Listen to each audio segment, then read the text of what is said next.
Bonjour à tous, on se retrouve pour la dernière preview de la saison puisqu'on va attaquer la nouvelle saison très bientôt et on finit avec les Las Vegas Aces qui ont fini à la première place de la saison 2020 avec un très beau bilan de 18 victoires et 4 défaites.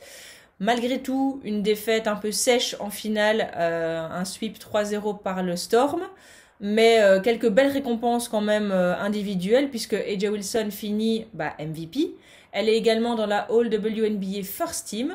Derrick Ambi chope le trophée de meilleure 6e joueuse pour la 2e fois d'affilée. Et enfin, Dan Padover est élu Executive of the Year, donc le meilleur dirigeant de la saison. Donc voilà, si ce n'est le couac de la fin de saison qui s'est peut-être pas terminé d'une façon qui rend justice à la saison faite par les Aces, c'est une très belle saison pour le club du Nevada. Alors du coup, que s'est-il passé à l'intersaison, Flo? Mais c'est une nouvelle qui n'a pas surpris grand monde parce qu'elle était quand même dans l'air et dans les rumeurs depuis longtemps, mais Kayla McBride s'en va après quand même pas mal d'années du côté de San Antonio puis de Las Vegas. Elle rejoint Minnesota, sans doute que le jeu proposé par Bill Laimbeer ne lui convenait plus vraiment et elle souhaitait se relancer ailleurs. Dans le rayon des départs aussi, on peut noter Danielle Robinson qui part vers l'Indiana, qui à mon avis avec les arrivées dont je parlerai juste après, a senti qu'elle n'aurait peut-être plus le temps de jeu nécessaire au sein de l'équipe et qui a préféré aller chercher le contrat longue durée et le petit chèque chez Tamika Catchings. Et dans les petites choses à remarquer, on va quand même noter Caroline Swart qui part en retraite pour la 2e fois, comme Michael Jordan, et qui donc retourne dans les bureaux. Sinon, côté arrivée, on a quand même une belle arrivée qui est celle de Chelsea Gray qui vient dans le backcourt ramener un peu de clutchitude et de shooting pour l'équipe qui était donc orpheline de Kayla McBride. Et sinon, Riquna Williams qui vient amener son côté chaud bouillant en sortie de banc pour donc la seconde unit. Et enfin, petite note quand même, la draft d'Iliana Rupert, la française, qui ne devrait probablement arriver, enfin c'est sûr qu'elle n'arrivera pas avant les JO, on suppose qu'elle arrivera après les Jeux Olympiques, et donc ça c'est le petit clin d'œil franco-français. Alors ça donne quoi sur le terrain, Liv? Bien, ça donne une équipe insolente de Star Power. Il suffit de regarder déjà du côté du 5 pour s'en rendre compte. Donc nous, on imagine une raquette composée d'A'ja Wilson d'un côté et de Liz Cambage de l'autre, au poste 4 et 5. Ensuite, au poste 3, nul autre qu'Angel McCaughtry, qui a prouvé l'année dernière qu'elle était encore à fond et qui malheureusement n'a pas eu la bague qu'elle attendait. À mon avis, elle aura le couteau entre les dents cette année pour tout faire pour la récupérer. Au niveau des postes 1 et 2, on a mis Chelsea Gray et Jackie Young, sachant qu'il y a quand même une petite interrogation quant au retour de Kelsey Plum qui va s'intégrer à cette rotation. Et donc... comme je vous le disais, le point fort de cet effectif, en plus du 5, c'est bien tout simplement la profondeur de l'équipe. Il y a des stars partout. Si on se tourne du côté du banc, on aura sans doute Kelsey Plum, qui était, je le rappelle, un choix numéro 1 de draft. Ensuite, Derrick Ambi, la double meilleure 6e femme de l'année. Et puis, Riquna Williams, qui a toujours été très efficace en sortie de banc à Los Angeles. Voilà 3 joueuses que beaucoup aimeraient sans doute avoir parmi leurs titulaires. Et donc, si on doit trouver un point faible, si on doit chipoter, ce sera peut-être une interrogation juste sur l'alchimie de la paire Wilson-Cambage. Comment vont-elles évoluer toutes les deux dans la raquette? Est-ce qu'elles ne vont pas se marcher sur les pieds? Mais je pense que Bill Laimbeer saura faire en sorte de gérer tout ça et de cadrer ses troupes. Alors, la joueuse qu'on a choisi de suivre, c'est une joueuse dont on ne peut pas passer à côté d'elle, c'est Queen Liz qui revient. Elle est d'ailleurs en ce moment à Las Vegas, donc c'est sûr et certain, elle est bien là. Qu'est-ce qu'on peut en dire, Shai? C'est une grosse interrogation, mine de rien, parce que sa simple présence donne l'impression que de tout pouvoir changer pour Las Vegas. C'est pas une joueuse anodine, c'est une joueuse dominante par excellence. Mais l'interrogation, comme le disait Liv, c'est que A'ja Wilson a été tellement forte l'année dernière sans avoir Liz Cambage dans les pattes que l'alchimie va poser question. Est-ce que Liz Cambage va réussir peut-être pas à se mettre au service d'A'ja Wilson, mais à à ne pas être la joueuse de l'option offensive numéro 1, la joueuse dominante, et à faire peut-être d'autres choses qu'elle faisait moins sur les années précédentes. C'est peut-être sur ça que repose un peu le suspense autour de cette équipe-là. Mais bon, pour le drama dans la ligue, pour tout ce que Lise apporte sur et en dehors du terrain, parce que c'est quand même elle qui a le record de points dans un match, hein, elle est capable de faire le show, et c'est une des raisons pour lesquelles les gens veulent peut-être aussi regarder la WNBA. C'est un retour qui est essentiel dans tous les cas, qu'on aime ou pas la joueuse. On sait qu'elle est clivante, mais elle va être déterminante dans un sens ou dans l'autre, on ne sait pas dans lequel, mais voilà. On reste avec toi, Shai, du coup, ton pronostic pour la saison, enfin pour demain, c'est quoi? Je les ai mises de numéro 1 en saison régulière, et je pense que ce sont mes favorites pour le titre aussi. Elles n'en sont pas passées très loin l'année dernière, il y a la base du groupe qui est toujours là. On ajoute à cela Chelsea Gray, Rikona Williams en sortie de banc, le retour de Liz Cambage, ça fait beaucoup quand même. Et j'ai l'impression que Will Embiid va faire en sorte que A'ja Wilson soit vraiment identifiée comme la star de l'équipe, la joueuse à alimenter en priorité. Et je ne serais pas étonné de la revoir à nouveau MVP à la fin de la saison. Ok, donc toi tu es en mode all-in. Ouais. Flo? Je suis presque d'accord avec Shai sur le fait que je les vois bien avec un tel effectif se hisser jusqu'au final. Si les gens regardaient les vidéos précédentes, ils savent que je vois plutôt Minnesota gagner le titre, mais je pense que ça pourrait être face à Las Vegas, qui a vraiment un effectif complètement effrayant. Mais j'ai l'impression qu'au niveau de la régulière, l'équipe va peut-être y aller un peu plus doucement. Il va falloir trouver justement cette alchimie entre Wilson et Cambage. On a vu en 2019 que c'était pas si facile que ça. Il va falloir intégrer Chelsea Gray, celle qui va devoir mener les systèmes probablement maintenant. C'est toutes des choses qu'il va falloir apprendre. C'est pour ça que je vois Las Vegas finir en 3e position. Moi j'ai un trio de favoris, j'ai du mal à voir qui mettre devant. Donc voilà, j'ai mis Vegas en 3e position, mais je pense que c'est surtout direction les playoffs et où Vegas sera vraiment un gros candidat. Et toi, Liv? Moi, comme Shai, j'ai mis les Aces en première position de la saison régulière, tout simplement parce qu'elle l'était déjà l'année passée, même si c'était presque à égalité avec le Storm. Mais cette année, elles se sont encore renforcées. Moi, vu que je prêche pour ma paroisse, j'espère voir le Storm en 2e position, mais je dois reconnaître que l'équipe s'est quand même affaiblie par rapport à l'année dernière. Et donc, ça fait que quand on fait le calcul, je pense que les Aces auront une tête d'avance lors de la saison régulière, mais après, tout reste à jouer lors des playoffs. Moi, je vais vous suivre tous les deux, Shai et toi, puisque j'ai aussi vu les Aces en première position. L'année passée, c'était déjà costaud. Tu rajoutes Chelsea Gray, tu rajoutes Liz Cambage qui revient, le retour de Enfin, oui, on a perdu Kayla McBride, c'est clair que c'est une perte, mais la Kayla McBride de 2020, c'est moins une perte que le retour des autres. Donc, je me dis, ça peut encore que monter en puissance. Bill Laimbeer est loin d'être un manchot, donc voilà, on parle toujours, il n'y a qu'un seul ballon, mais moi, je pense que Liz Cambage est tout à fait capable de jouer pour l'équipe et on peut lui reprocher beaucoup de choses, mais je pense pas que c'est quelqu'un avec un ego surdimensionné du tout. C'est-à-dire qu'elle a un physique et elle a une façon de jouer qui fait d'elle quelqu'un de dominant, mais je pense pas que c'est une volonté, je pense pas dans son caractère spécialement de faire ça. Et donc elle saura à mon avis s'adapter pour faire ce qu'il faut. Alors on va en discuter avec Noé du compte Las Vegas Aces FR qui va pouvoir nous parler de son amour pour Dereca Humby, mais aussi de ses attentes pour cette nouvelle saison. Nous sommes maintenant avec Noé du compte Las Vegas Aces, un compte à côté duquel vous n'avez sans doute pas pu passer parce que Noé est à l'image de son club, arrogant, et en même temps plein de talent. Hein, Noé? Alors, merci d'abord d'être avec nous. Petit bout d'histoire, tu as lancé le compte des Aces depuis quand? Ouais, du coup c'était en mai 2019, juste avant le début de la saison, au moment de la signature de Queen Liz Cambage.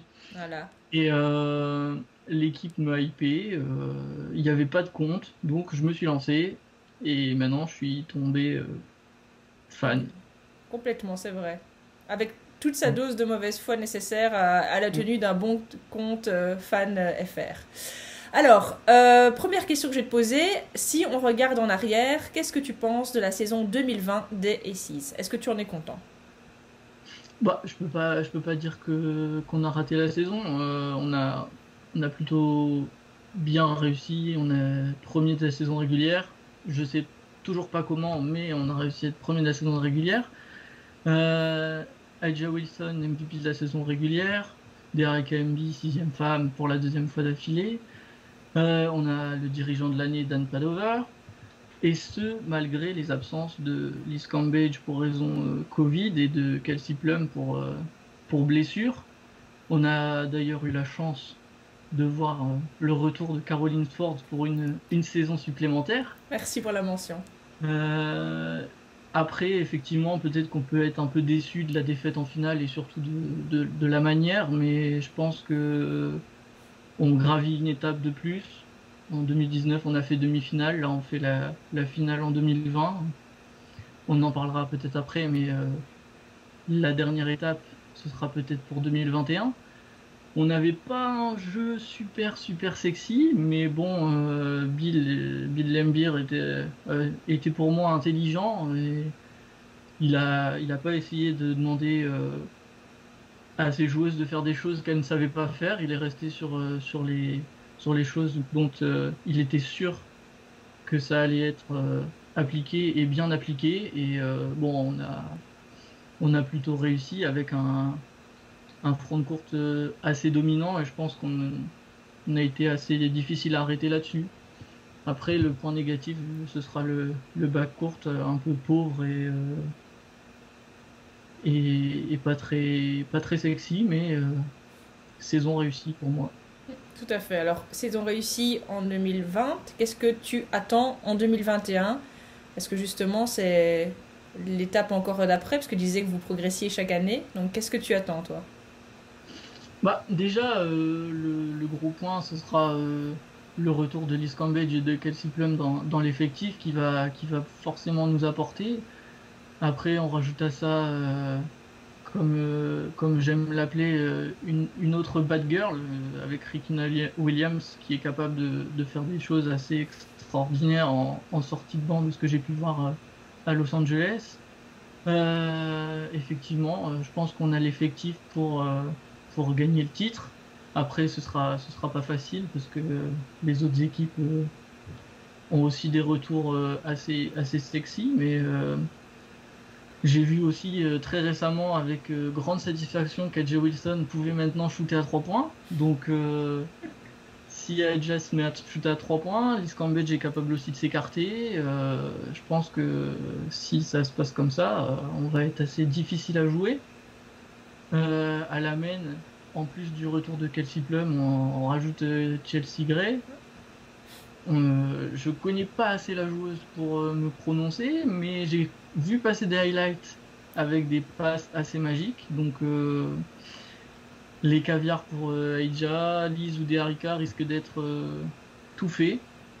Maintenant, il n'y a plus qu'à, hein, comme on dit. Et le côté clutch aussi de Chelsea Gray, qui est plutôt intéressant, parce que parfois les Aces sont un peu plus absents dans les moments chauds. C'est même quelque chose qu'on a plus reproché en 2019 à A'ja Wilson, un peu moins déjà en 2020, mais c'est vrai que savoir se montrer au moment opportun, c'est peut-être même dans l'ADN de Chelsea Gray, donc ça c'est clairement une bonne addition pour vous, je pense. Alors, par rapport aux joueuses que tu nous conseilles de suivre, je sais que tu m'as dit que tu avais beaucoup de mal à en choisir une, donc on va te laisser peut-être parler de plusieurs, mais quelles sont pour toi les joueuses dont il faut vraiment garder un œil dessus?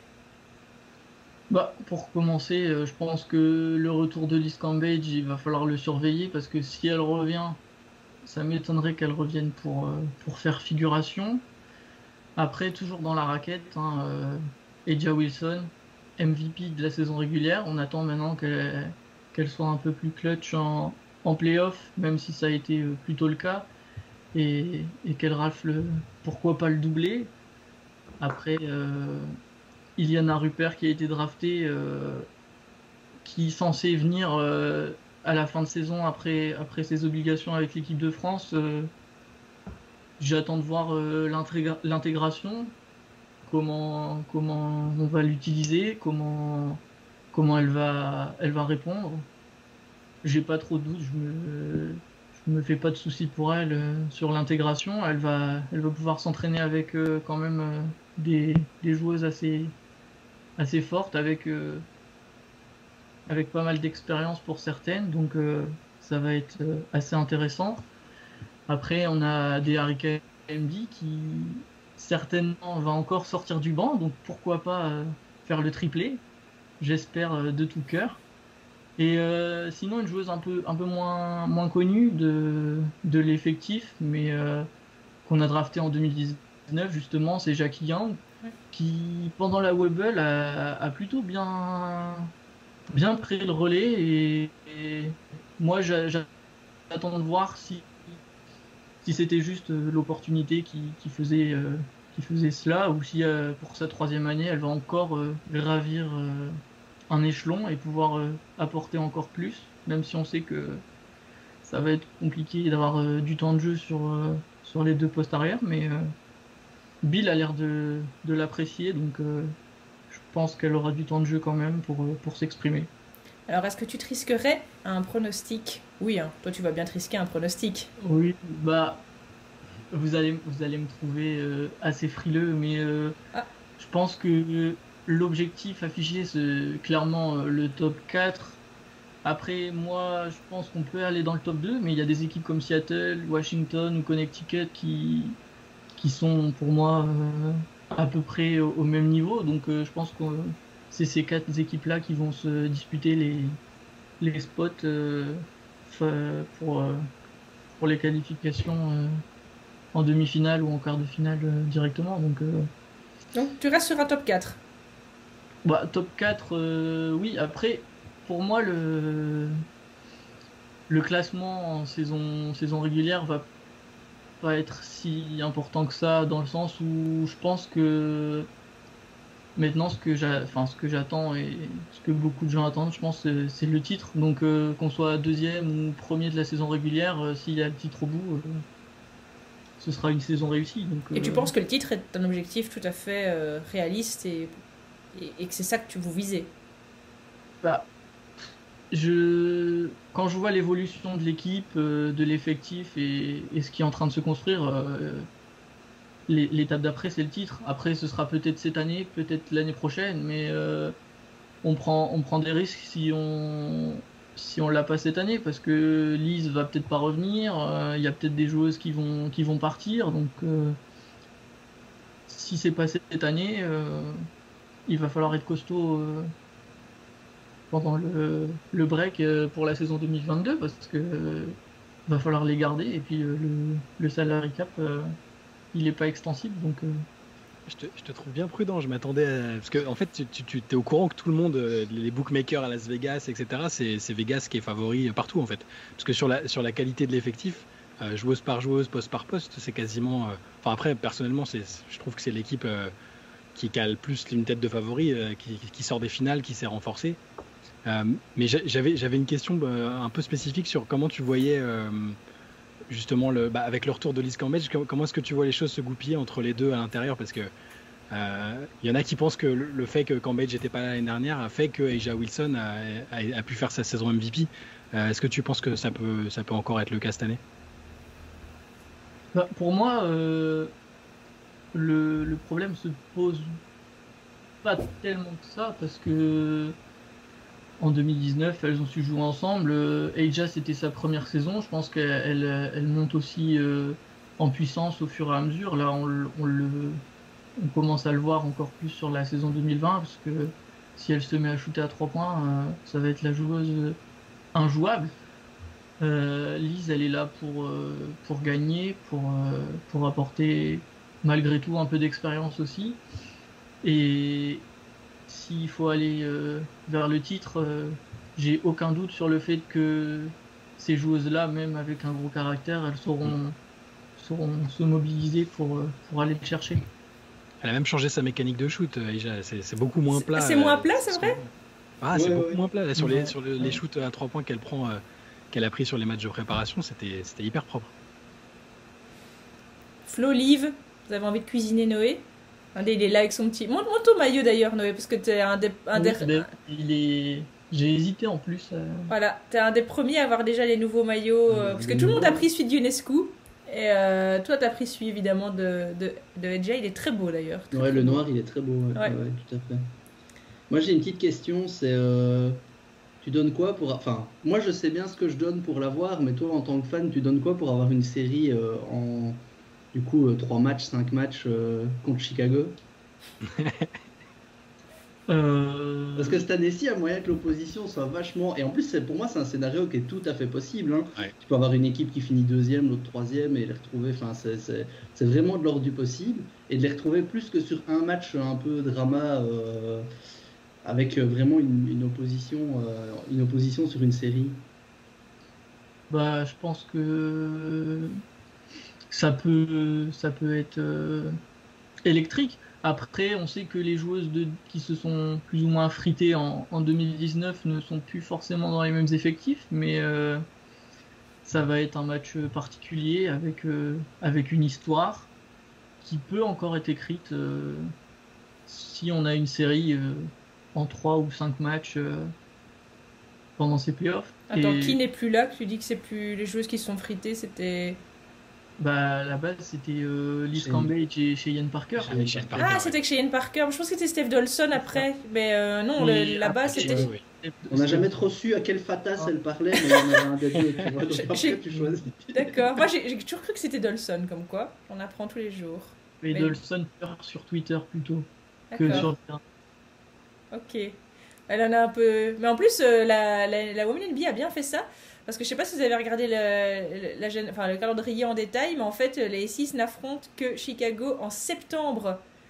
Donc ça veut dire que c'est vraiment, ils font monter la sauce avec, si possible, peut-être quelques tweets ou quelques premières déclarations. Donc effectivement, ça arrivera sans doute tard. Liv, une question pour Noé?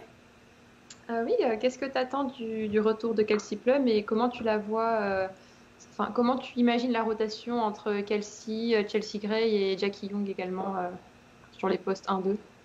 Ouais, bah alors déjà Kelsey Plum, elle va nous apporter du shoot extérieur à 3 points qui va nous permettre d'avoir peut-être pas une alternance 50-50 avec l'intérieur, mais quand même un vrai point d'appui sur le backcourt.